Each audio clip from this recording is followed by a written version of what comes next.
Namaste.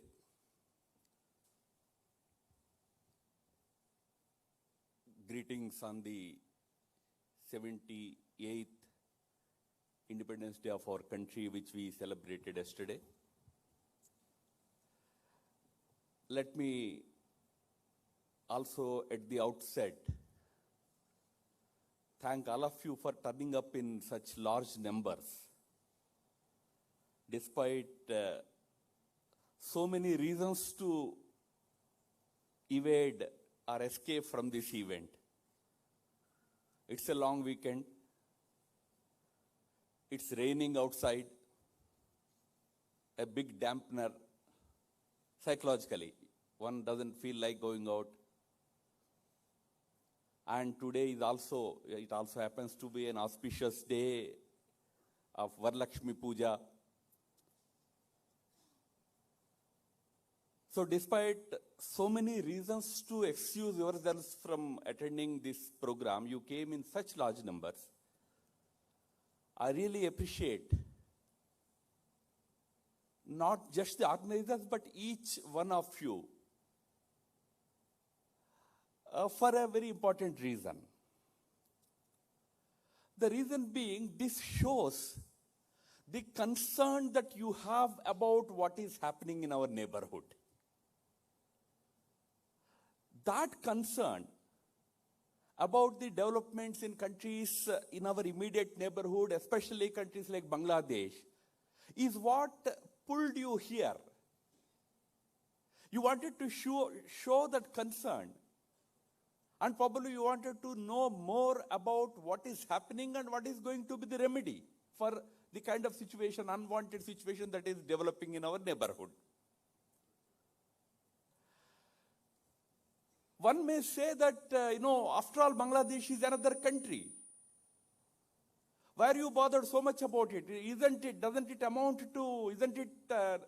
tantamount to interference in the affairs of a sovereign country? Of course, we respect the sovereign identity, authority of our neighbor. But when we talk about our neighbors, whether it is Bangladesh or other neighbors, it's not just, the question is not just about that so-called sovereignty. Beyond that exists a very strong emotional bond that connects all of us. Because after all, we were all one people. We continue to be one people. We may have different countries. We may belong to different countries. Our nationalities may be different. But we belonged to a great civilizational history and culture for millennia, and that bond continues to flow in the blood of each one of us, whether you are in India or in Bangladesh. It is that sentiment which causes more concern. When we hear that some temples are destroyed, or when we hear that Hindus are being subjected to persecution, or other minorities are facing problems, it causes that pain, that concern. It's not interference.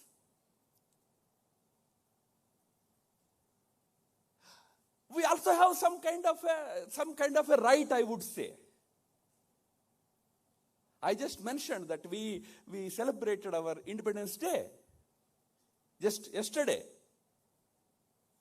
That independence which happened 78 years ago on the 15th of August of 1947 came with vivisection of our country. India was partitioned on that day. Midnight of 14th August was when India was divided into Hindustan and Pakistan.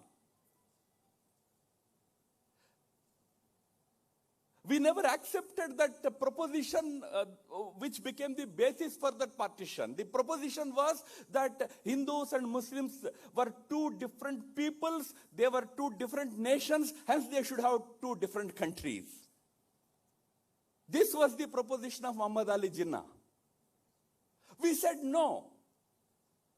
Our religions may be different. For that matter, in this country, there always existed enormous freedom for religions. We celebrated religious diversity. We not just tolerated. That is what Swami Vivekananda told in the World Parliament of Religions in 1893 at Chicago. He said, I come from a country which not only tolerates, but accepts the diversity, religious diversity. Not only accepts, it celebrates this diversity. Utsav manate hai hum is diversity ka. Hence, many religions flourished on this soil. Many are indigenous religions. Some came from outside. But we never differentiated. We said we are all one people. You may worship any God. You may not worship God also. So we never accepted that proposition which created two countries at that time, that partition. When we said that, some people ridiculed us.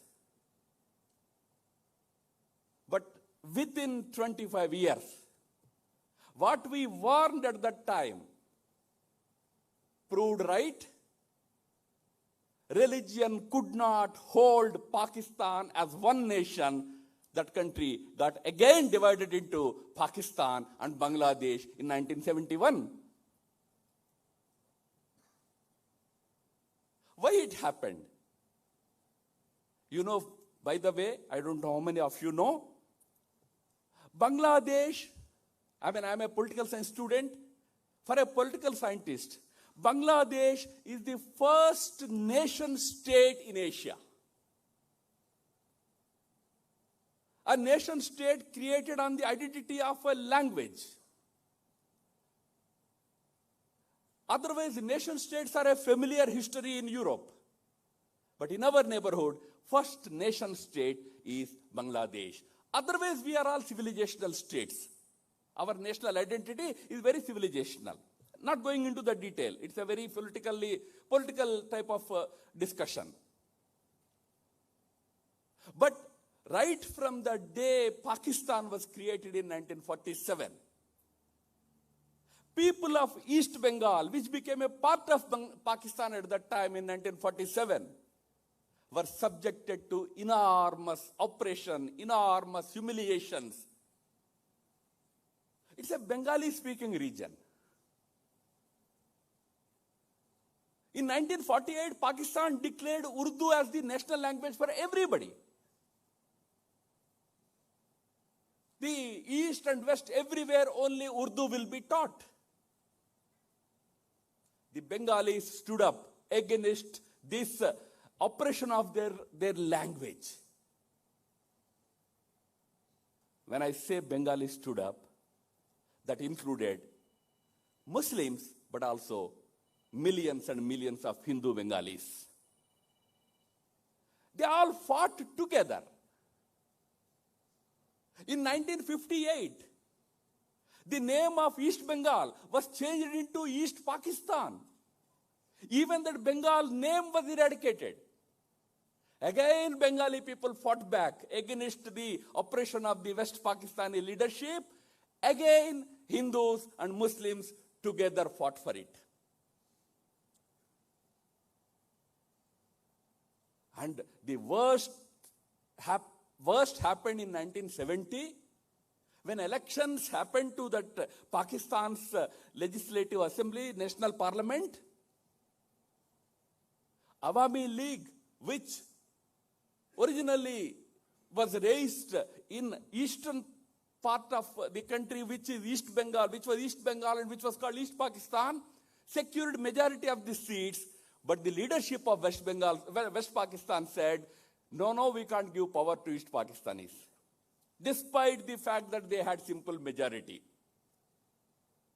That's when again the people of Bengal, East Bengal, rose against the oppression of Pakistan, West Pakistani leadership. Now we hear the name of Mujibur Rahman. He is called Bangabandhu. He was the leader of this resistance movement from East Bengal. Bangabandhu was in jail. He was put in jail in 1969 itself. There was no leader for this movement. And all the major countries in the world were supporting Pakistan for their own reasons. The Americans were trying to befriend China, befriend Mao. General Yahya Khan, who was the dictator of Pakistan, was midwifing that meeting, that link between Nixon and Mao. Hence, America decided we will not interfere in these atrocities that these people, the West Pakistanis, are committing against the Bengalis. America remained silent. China was anyway a friend of Pakistan. China remained silent. Pakistan was a member of the Organization of Islamic Conference, OIC. Islamic world remained silent. There was nobody to stand up for the rights of Bengalis, whether it was Muslims or Hindus. Do you know who stood up at that time? India. We were the only country who stood by the side of these Bengali people when they were fighting for their language, they were fighting for their identity, they were fighting for their political rights. We stood by them. Whole world was against them. India stood by them.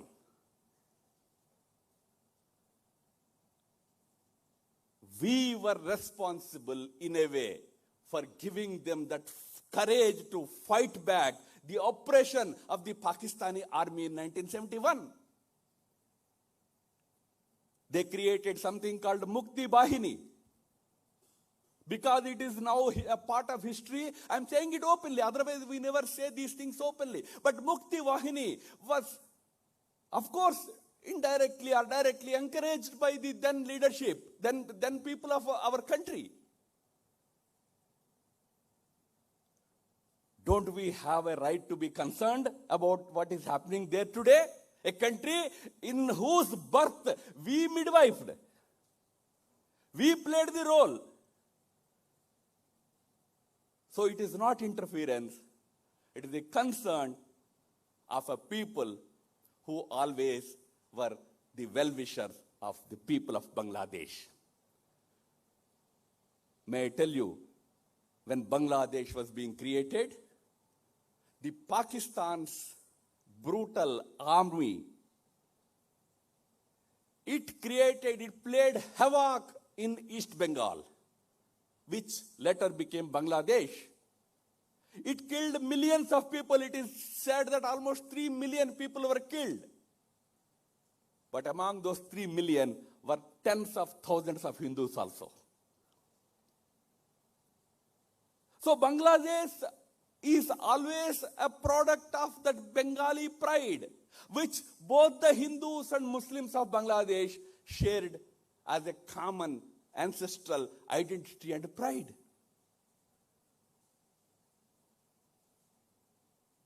That is the reason why we feel sad when we hear that the Hindus who were integral to the very rise, very identity, very rise of Bangladesh, they were integral.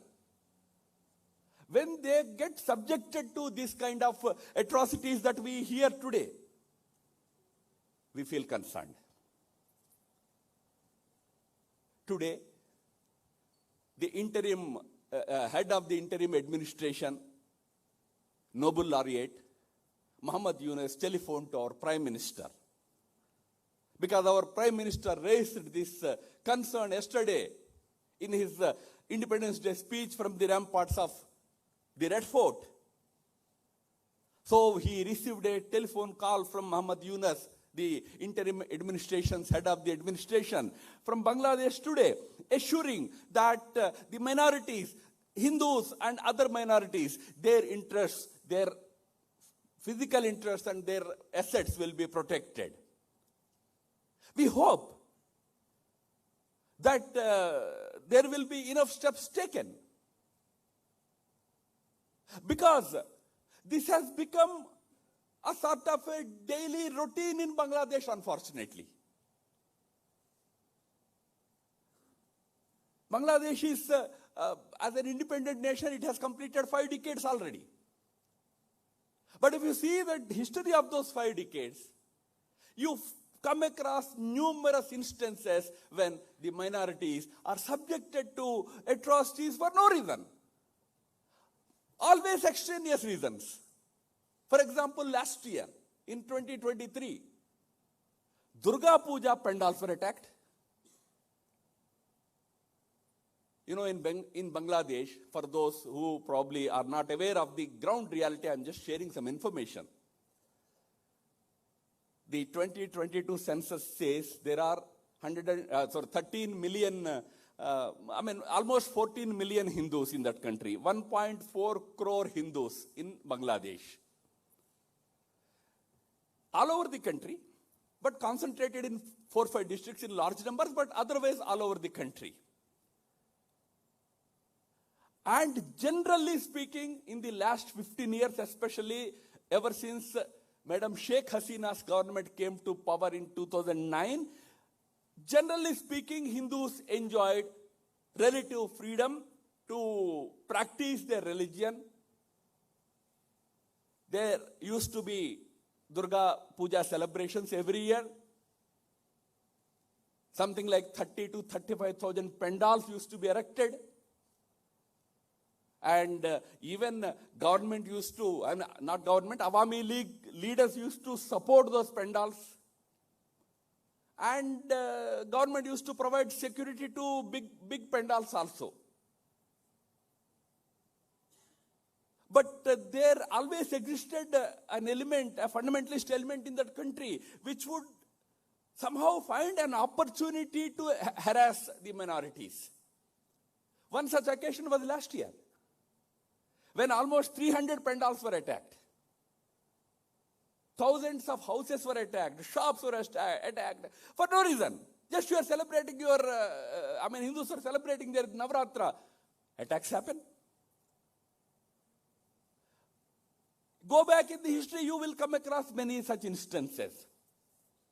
Maybe on some occasions they had a spark, like, in 1992, when Ayodhya incident happened. After that, large-scale vandalism happened. Almost 1,000 temples were attacked.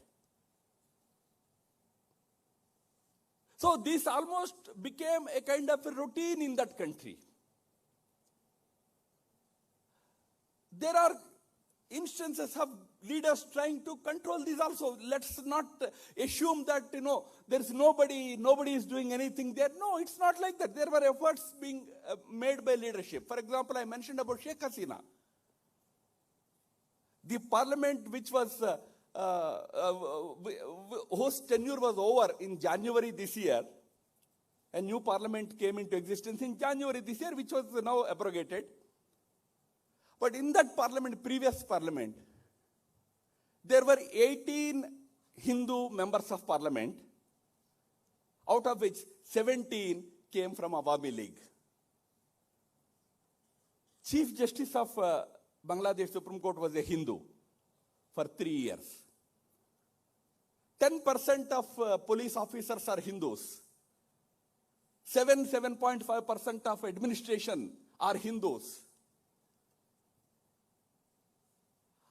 In that sense, Bangladesh is different from Pakistan.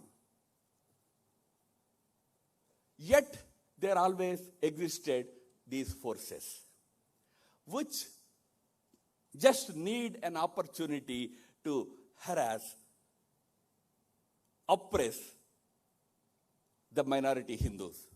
When I say Hindus, sometimes even Buddhists are subjected to similar atrocities. Even Christians are subjected to similar atrocities. This is that element of Islamic fundamentalists who sometimes exploit the situation and create this kind of situation in the country. And one such occasion was the month-long student agitation in Bangladesh. The agitation had different objectives. I would say that that agitation was completely an internal matter of Bangladesh. There was an issue over reservations, which many students felt was politically motivated. So they wanted it to be, that kind of reservation to be removed. Bangladesh always had various types of reservations. Bangladesh always had reservation for minorities. 5% seats in every system in Bangladesh are reserved for minorities. Because that's the reason why I said today there are 7% Hindus in the administration, 10% in police force. How did they come up? Because there is a reservation system for minorities, which is generally utilized by the minorities, and Hindus being the largest minority. But there are other provisions, like there is a 30% reservation for what is called Mukti Yodhas. Mukti Yodhas are those who fought for the liberation of Bangladesh in 1971. 71, 3 generations have passed. This third or fourth generation is there now. I mean, if you talk about students. So there is a resentment that this is only a political reservation. Mukti Yodhas means Awami League cadres. So 30% you are giving directly to one party. Please don't do that. That was the agitation. It was not against reservation for minorities, or there is a 5% reservation for women. It was not against that. So it was a students' movement, probably handled in a manner that instead of, dissipating, it got aggravated, resulted in the leadership stepping down and finding asylum in neighboring countries. But then in this situation also, those very forces, the fundamentalist elements, tried to exploit, tried to attack innocents. Some apologists started saying that no, they only attacked Awami League supporters. But in Dhaka, there are instances where Hindu academics, well-placed artists, film personalities, went and participated in the student movement, supporting the students, returned home to find their houses vandalized. Just because somebody identified those houses to be belonging to minorities, Hindus. It is that element which needs strict control. We are not here to blame the entire community. Sometimes we get carried away by, these days that new university called WhatsApp University. We sometimes get carried away. No reason to blame the entire country. Although, of course, when we have concerns about the country only. We don't know who is doing it, and we are not in a position to identify those individuals. We only expect that the leadership takes measures to curb these elements.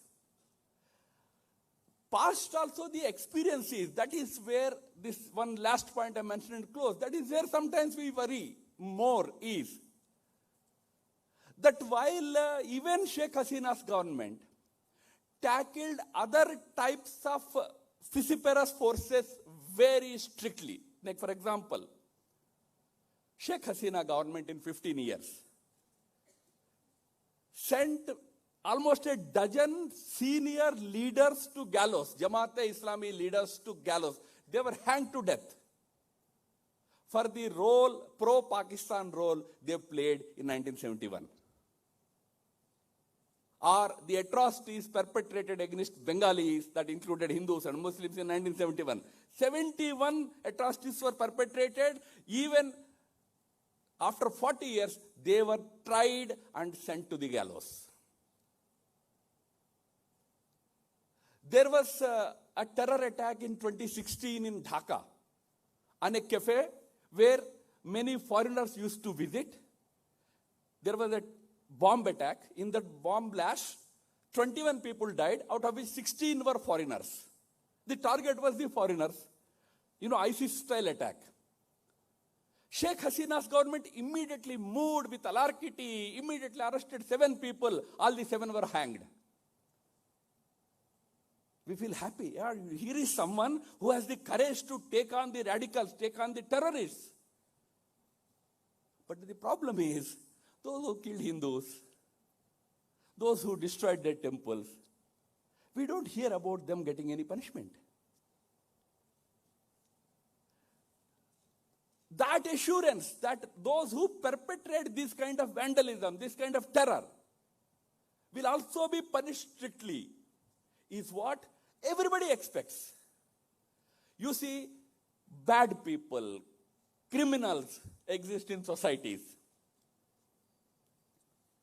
Existence of criminals is not actually any barometer to gauge the goodness or badness of a society. The barometer is the punishment.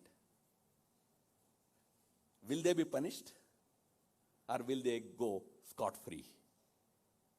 It is on that we expect Bangladesh government to do more. After all, like students' movement, security of their citizens is also an internal matter. Of course, we totally agree.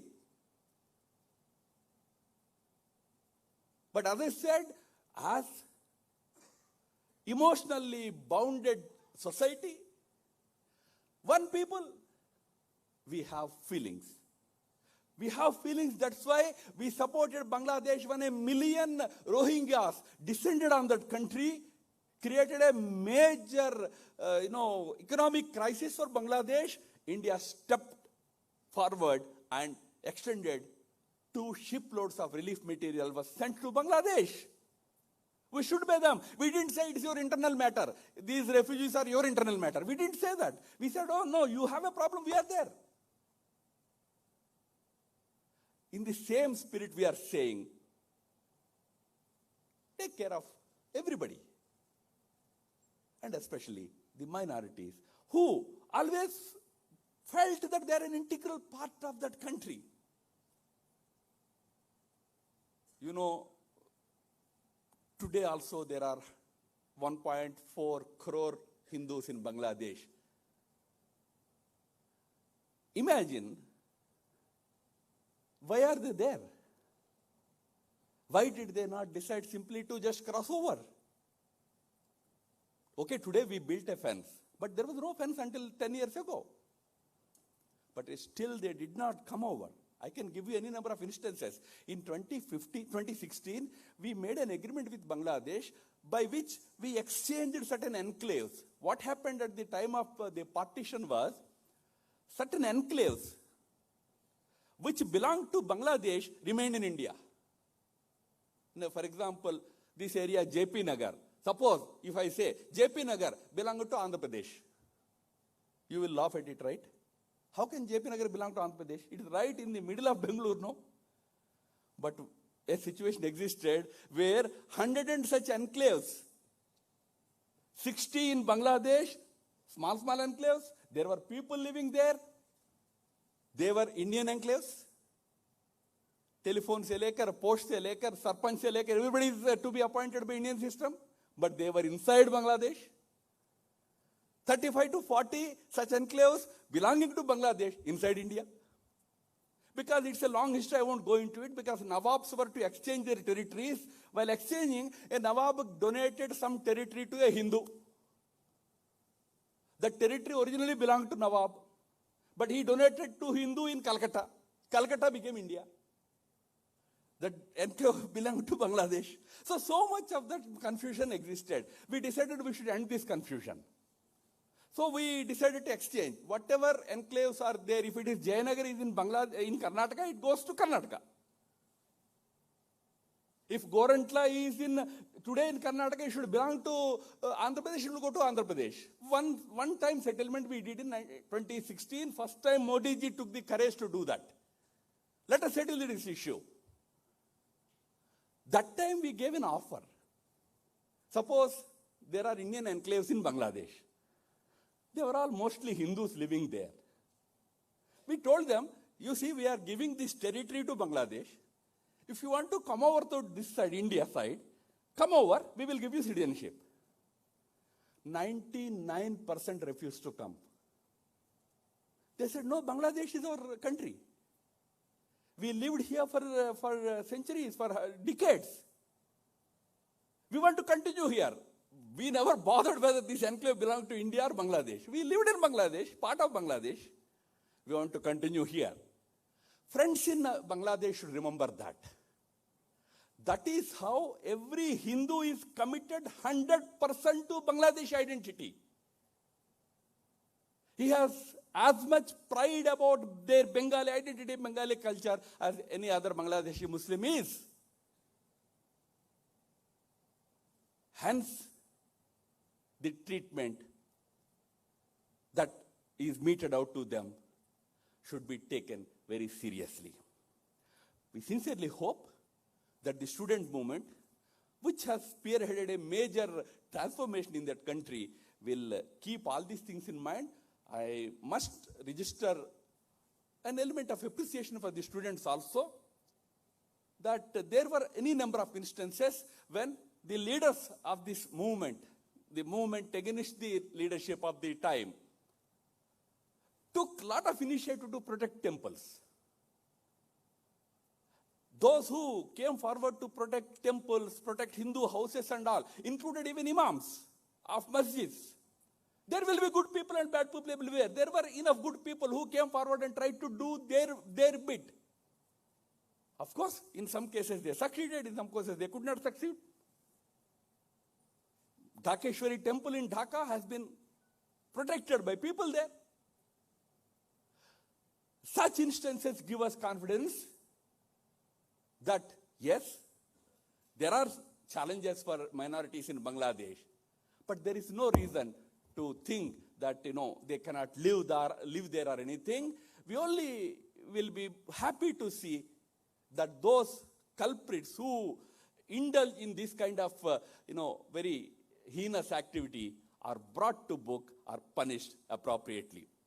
Friends, we wish the new government of Bangladesh, new administration of Bangladesh, a success in its endeavors.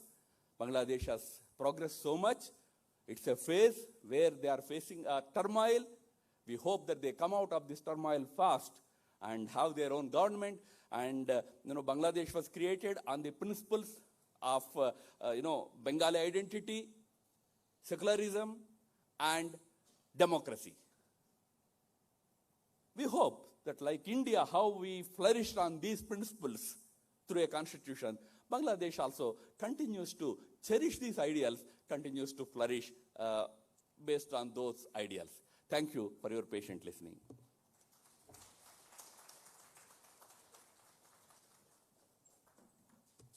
Thank you so much, sir. The floor is now open to take questions from the audience.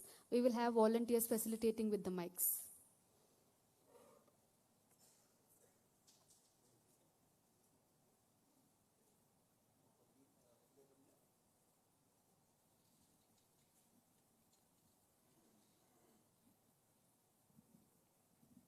Sir, good evening, sir. Sir, good evening. Here. Sir, good evening. Sir, how much is foreign play in whatever the current Bangladesh crisis? Foreign hands.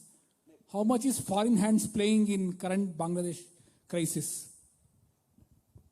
Thank you. See, I refrain from commenting on that.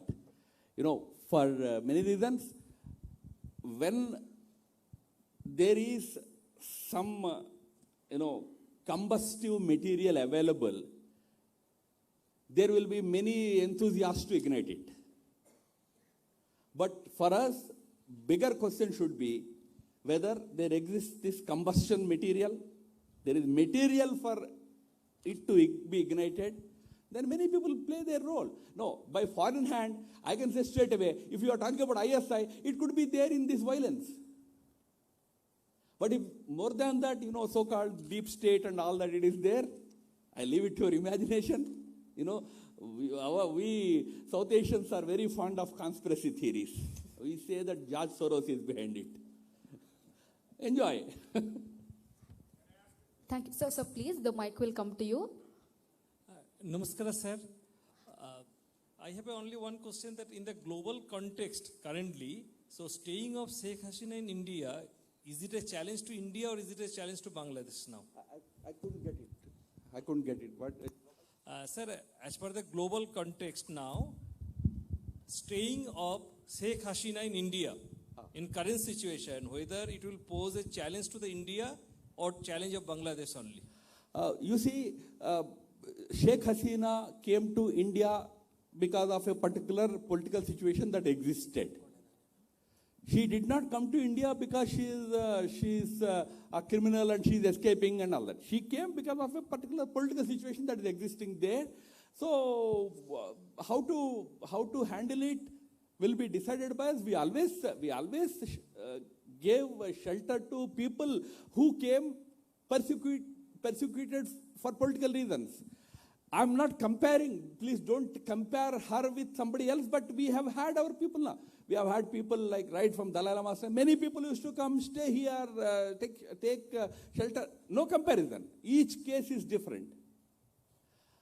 Whether it will have international repercussions, if there are there, we will tackle them. Don't worry. That decision will be a decision taken by us. We don't ditch our friends. Remember. But yes, we will tackle it as the situation demands. Namaste, Ram Madhav ji. Here, this side. Having read your books, which are more of geopolitics genre, I wish to know: do you think the present political status in Bangladesh is a sudden commotion, or was Sheikh Hasina under pressure for last couple of years? I mean, how do you see it as a geopolitician? I mean, the agitation could have been handled better. Originally, the student agitation was limited to campuses. Now, students in any democracy have a right to protest. If you deny them that right, you are actually aggravating the situation. That is what happened at the first stage. Then there were also reports about ruling parties, students going and attacking those students inside the campus.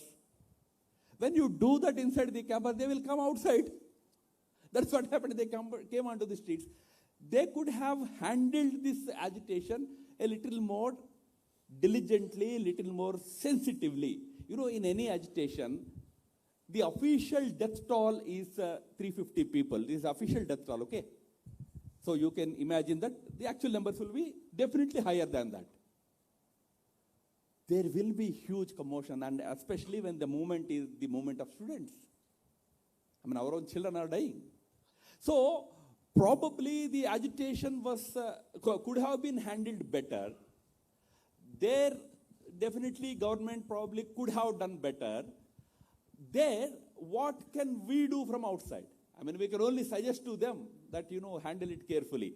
We have had our own experiences with such agitations. Since there was this mention about the deep state or foreign involvement, we have had evidence of foreign involvement in our agitations, like the farmers' agitation. There was an evidence of movement from Canada, Mr. Daliwal and others sending financial support and all that. But still we handled it with utmost care. When the situation demanded for the leadership to take a step back, we took a step back. That is what is needed in the leadership. You have to be motherly. I mean, in fact, Sheikh Hasina is seen as mother, Mai, in Bengal and Bangladesh. Somewhere, probably that handling, it's purely their internal matter. So it's okay for us to comment, but it's their internal matter. They could have handled it better. Otherwise, we had the intelligence, we had the information that there is resentment. Could not have come to this level had it been handled carefully. Ram Madhav ji, you gave an example of 2016 Modi government handling that confusing border of Indo-Bangladesh. Can you send an appeal message to our government in Delhi? Chicken neck, can we get more area? I can definitely send a message, it's free of cost. But getting it back is costly, it's not free of cost. We need to, but having said it, it's actually a very interesting question for a different reason. When that enclave exchange was happening, the net gain and loss, if you see, like for example, I told you, 67 of Indian enclaves were in Bangladesh. 35 or 37 of their enclaves were in India, total 110 enclaves. So when we exchange them, 67 are going to them, 37 are coming to us. The total loss of territory for India was 10,000 square kilometers. Say 10 football grounds or whatever. I mean, not football, it's much more than that. So somebody suggested this, what you suggested. We should take it along the, chicken neck.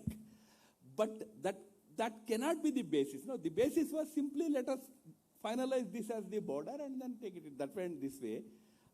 What you are asking is a different thing, we will see. Namaste, Ram Madhav ji. You spoke today with your BJP hat on. I would like to direct this question for you with your RSS hat on. Ram Madhav ji, Hindus in Bangladesh and in West Bengal are suffering tremendously. There has been a little more than lip sympathy for them from this government or from even the organization. I think the time has come for us Hindus to objectively look at what is happening and learn from our history. And we also need to look and seriously consider what we can do to help others in this plight. What are your suggestions, please, from your RSS camp? About Bangladesh, I already explained to you what is the reality, what is the WhatsApp reality, and what is the ground reality. I explained to you. But on Bengal, I would say, I agree, those perpetrating those atrocities against Hindu organizations, etc., in Bengal, majority of them happen to be Hindus only, unfortunately, unlike in Bangladesh. Here, even the government is headed by, technically Hindus only.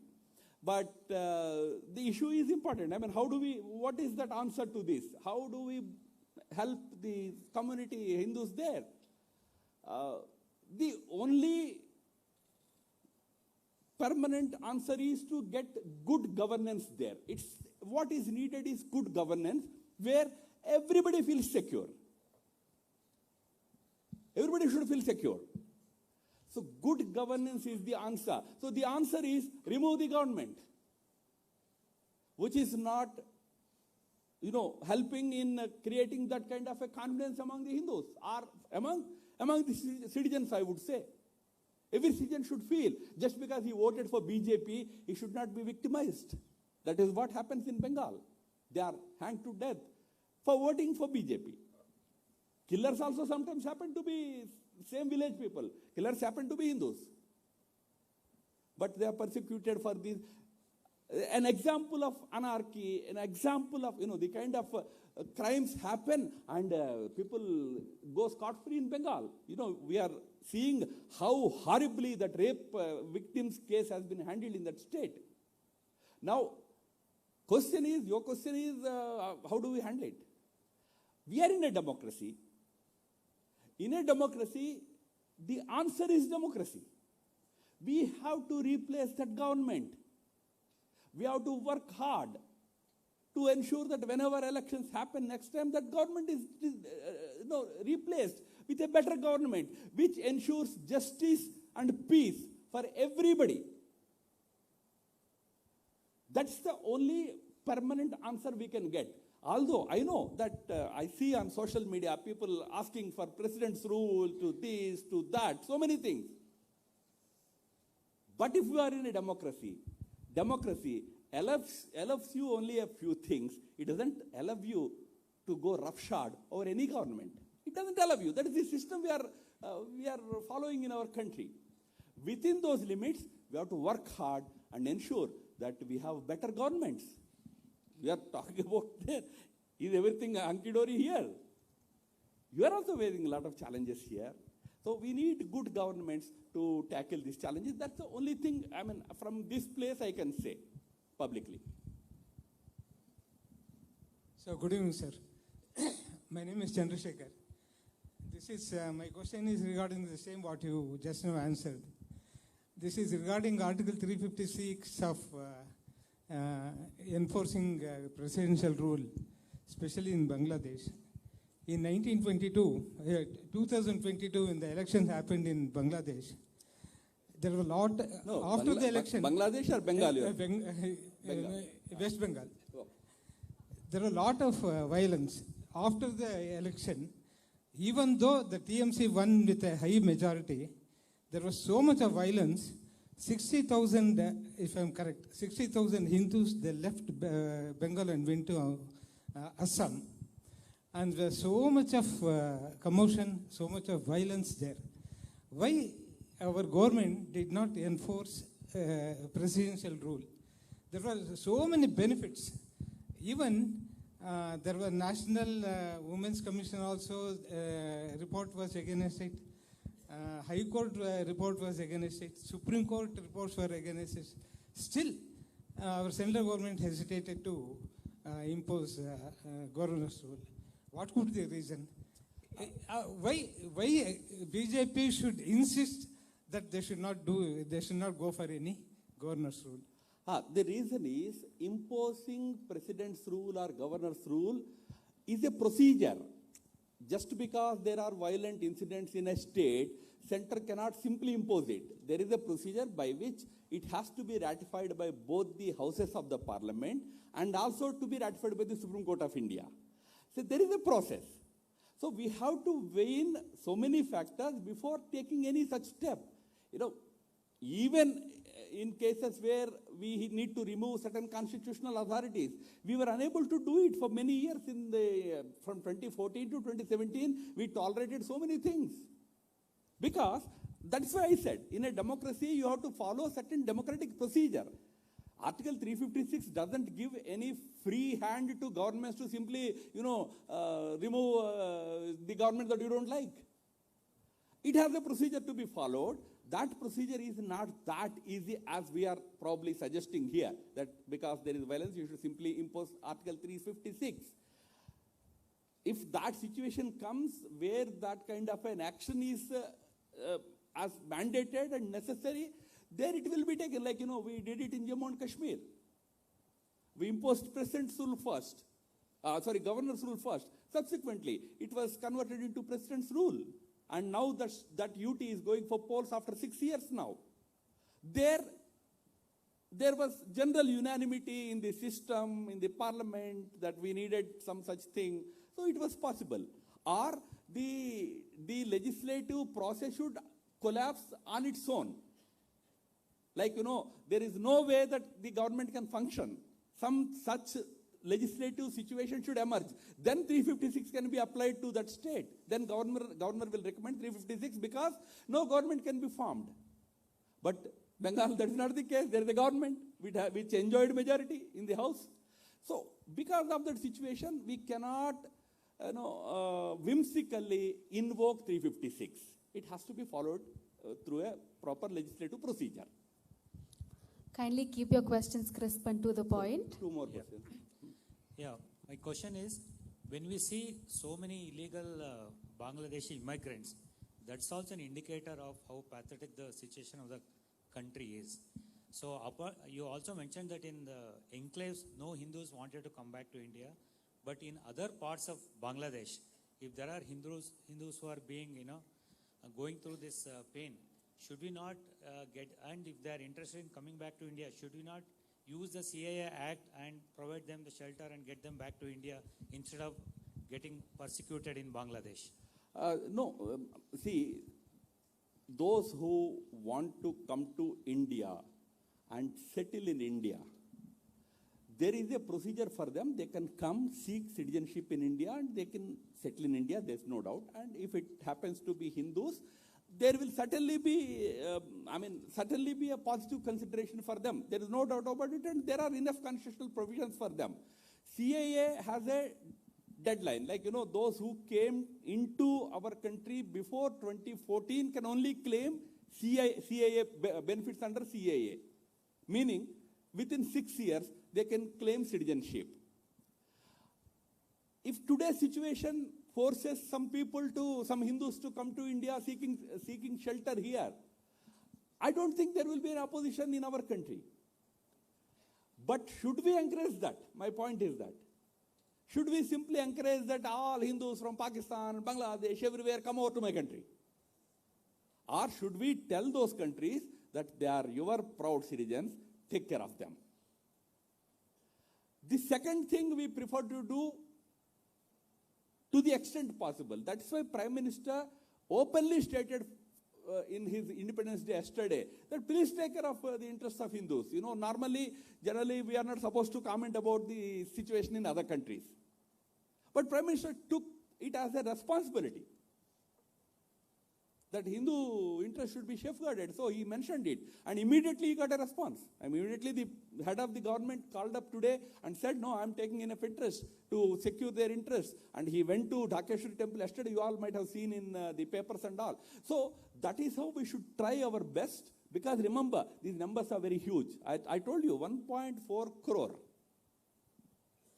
So they have to be given all the strength to remain as proud citizens. Where it becomes impossible, India is always there. Don't worry, every Hindu is always there. For every Hindu anywhere who is suffering, who is victimized, who is persecuted, for him, India and Hindus are always there. But we have to look at it a little carefully. One last question. Ram Madhavji, I wanted to ask, what are your thoughts on having a lasting, or at least what are the steps for solution to continue to maintain that Bangladesh remains a friendly country to us so that our sovereignty is not threatened? Yeah, I think this is a suggestion, right? Bangladesh should remain a friendly country. That's what you're saying. Yeah. So please wait, the mic will come to you. So kind apologies, please wait until the mic comes to you. We will take a question here. Yeah. Okay, Ram Madhavji is running late. We will take one last question and conclude for the evening. Ji, namaste. You talked about Madam Sheikh Hasina's being given asylum in India, and you said we don't ditch friends. But this is the same Sheikh Hasina who you said did precious little to bring to justice the same people who committed atrocities against Hindus. Even though she sent people who were participating in against Bangla interest in during 1971 to the gallows. So what is the message that we should take from this? So she did so much for Hindus also, you must remember. As I said, today if you ever go to Dhaka, you see the Dhakeshwari temple. It's a well-developed complex today. I used to go there in the past also. It used to be in a very pathetic situation, encroachments all over and all that. She got everything cleared in the 10 years. So certain things we don't have to talk too much, because that will actually create a backlash there. So she has also helped in, I told you, Awami League.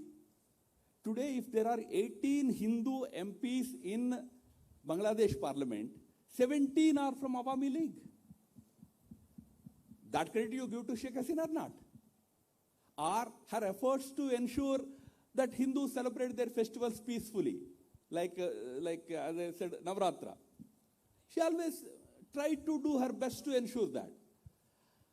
Whether these culprits are being punished or not, there is a role that for the system to play. The local SP, local Thanedar, local station master, police station head, they have a role to play. If they are sympathetic to the perpetrators, sometimes head of the state might find it difficult to monitor at that level. But I'm generally saying that law and order system has to improve in that, probably. She has done a lot of good things, but a lot more is expected, not just from her. Now, this happened all along. In the last many years, this has been happening. So we expect more from any government that comes to power. Thank you so much, sir. My kind apologies. A lot of you all have been requesting to ask a question. We will have to conclude the session now because Ram Madhavji is running late. Ranging from democracy to diplomacy and diligence, from security to secularism. Thank you so much, sir, for touching upon various aspects. On behalf of Manthana Bengaluru, I deep-heartedly thank Ram Madhav for his time, presence, and invaluable words. A big round of applause to Ram Madhav. I also extend my warm-hearted thanks to RV Teachers College for their hospitality and venue partner, and also to the media, print and press. Thank you so much, everyone. Once again, Loka Samasta Sukhino Bhavantu. Namaste.